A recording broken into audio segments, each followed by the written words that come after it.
welcome back to another video. Wherever you are, special greetings to you, and don't forget, if today is your first time, please do me a favor by subscribing to the channel. Also, don't forget to hit on the notification bell. Whenever we drop video, you can also get it and watch. In today's video, we are going to be talking about restaurant owners in Italy has defied the new restrictions of the COVID-19, and also the Bosnia has moved the immigrants from where they were living to army tents, and also the UK traveling restrictions. So guys, without wasting my time, let's do this thing together. Yeah, but first of all, let me say thank you to you all, because yesterday we have hit 6,000 subscribers. So thank you very much. I really appreciate each and everyone's support, whether your like, your comment, your share. I really appreciate. Let's move on to the reason why we are here today.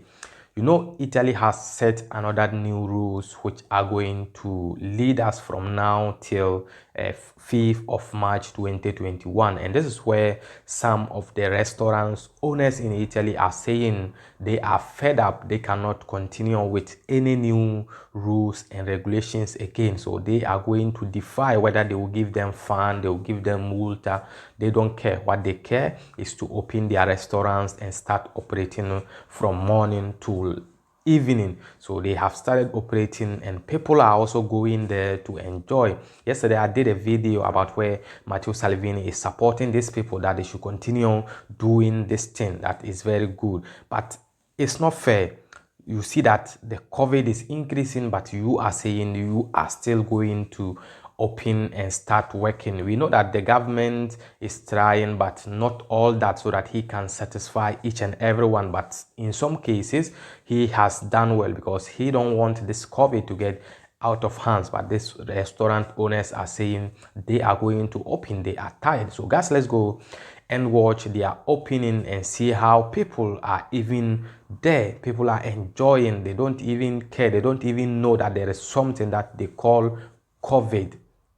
Guys, let's watch the video. When we are back, we will give you the rest of the update, so stay tuned.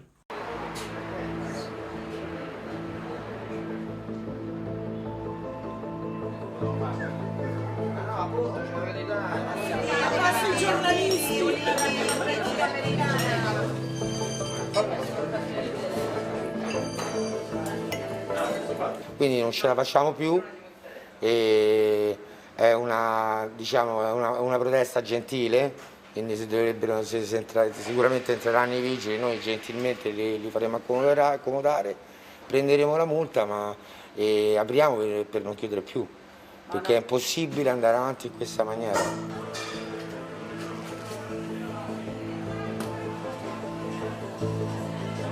Se questa disobbedienza civile, perché questo è disobbedienza civile, avrà avuto successo, io vorrei aprire da sempre, non vorrei più chiudere. Allora, o chiudiamo tutto come marzo scorso, allora mi sta bene, ma non è che a me mi puoi chiudere e l'altro li lasci aperti, perché devi fare delle regole chiare. Questo è un governo che ti cambia le carte ogni settimana, che è assurdo.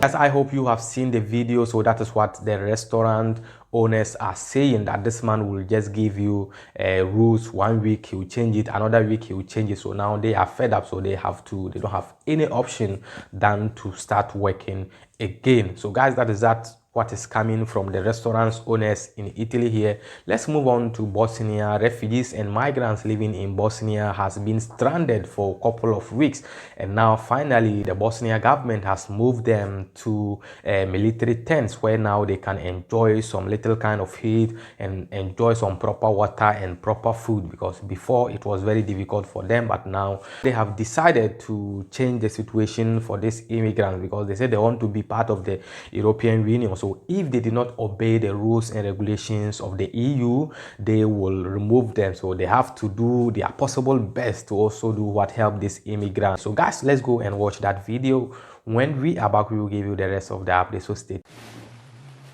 Wrapping up against the biting winter cold, this building was abandoned during the Bosnia War in the 90s and offers these people little protection. They dream of crossing the western border of Bosnia-Herzegovina to Croatia, a European Union state. But with the Balkan country refusing to accept them, they're stuck in the city of Bihać. It's very bad here. Weather is very cold and no water. We don't have water. The International Organization for Migration says it's helping around 1,000 people sheltering in houses like this one. A few kilometers south is Lipa camp. The temperature here has been as low as -8 degrees Celsius. In December, a temporary camp for hundreds of refugees was set on fire. With local authorities unwilling to give them shelter, about 900 people were left out in the cold.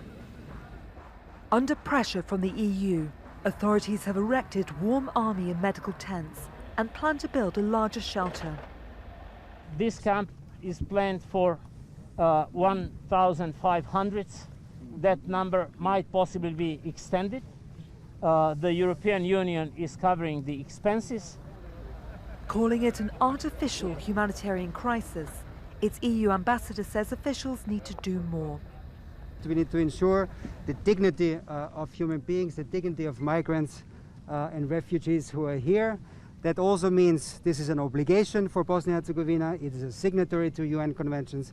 It wants to become a member of the European Union, so it has to abide by those rules. And by the way, there are still a few hundred people out there in the woods who we also need to be taken care urgently. That makeshift camp is in a forest further north in Velika Kladuša. Here, this fire is the difference between life and death, and people struggle to get basic supplies. Last night, very cold. We are suffering very much. We don't sleep last night, and we are drinking canal water, and here our health not safe. For children, the dangers of winter are greater. With local towns and cities refusing to accommodate these families and Croatia refusing to let them across the border, their only option is to try to survive where they are. Laura Bowden-Manley, Al Jazeera. You have seen the video, so that is how our brothers' situations are changing. We are hoping that it should change better and better. Let's move on to the next story. UK travel restrictions. Now, if you want to go to UK, or if you have someone who is traveling to UK, I think you have to share this video to the person so that the person will know what is going on in UK. Now, if you arrive in UK, whether you arrive by air, whether you arrive by boat, whether you arrive by train, whether you arrive by road, you have to show your pre-departure test, that is showing that when you were departing, you did a test and you had negative. So you have to show this. If you are not able to show, you have to pay a fine of like 560 euros, that is 500 pounds or something like that. Because if you read there, you need to show that my pre-departures, that is my test, and I had negative before they will allow you to even move into it. Many countries started this thing for a long time, but this is the time UK is doing this thing. They are tightening this thing hard. So if you just reach there, you have to show your negative test of your pre-departures, and then they will allow you. If not, they will give you fine and they will quarantine you again. So guys, let's go and watch that UK travel ban and restrictions video. When we are back, we will give you the rest of the updates. So stay tuned. Whether you arrive by plane, by train, by road or by boat, as you say, you will now have to provide proof that you've taken a negative COVID test within 3 days of landing here. It can be one of the PCR overnight tests, or it can be a rapid lateral flow test. If you don't, you face a fine of £500. That's €560. This on top of the quarantine rules, which will still apply. You'll still have to self-isolate for 10 days or 5 days if you can take a negative test after that period of time. And as you also say, all the exemptions for low-risk countries, the so-called travel corridors, have also been banned too, and also exemptions for certain business travellers have also been removed. This applying to the vast majority of countries around the world. Some exceptions for Ireland, obviously, with which the UK has strong travel links, and UK territories such as the Falklands and St Helena. But as you can probably tell from a deathly quiet Gatwick Airport behind me here, it's a reminder that all but essential travel has already been banned for people here in the UK during this third lockdown. You know, lots of other countries in Europe have had types of measures like requiring a negative coronavirus test before you arrive for months now. Why are the UK doing this now, and how long are these new rules in place for? Well, the next review of the rules is going to take place in the middle of February 15th. You're right, other countries have had measures like this in place already, but the government has dismissed criticisms alleging that it was too slow. The Foreign Secretary Dominic Raab pointing out that the UK is moving in line with Canada and Germany, and also warning that Britain could go further, talking about the potential for New Zealand-style enforced hotel quarantine at travellers' cost for all incoming travellers. Of course, New Zealand has had quite a success in containing the coronavirus. And don't forget that there is an outright ban on travel to and from South America because of the new Brazilian variant, and from Portugal too because of Portugal's links to Brazil, and a warning that there could be travel bans on any other country in which new previously unknown variants emerge. Hope you have seen the video. So that is the UK traveling restrictions, and I will end today's news here. And then, as I said before, thank you guys for making this channel amazing one. I really appreciate each and everyone's support. Let's continue to build the family. The name still remains Official Cracker. Till we meet again in the next video, stay safe and stay blessed. Peace out.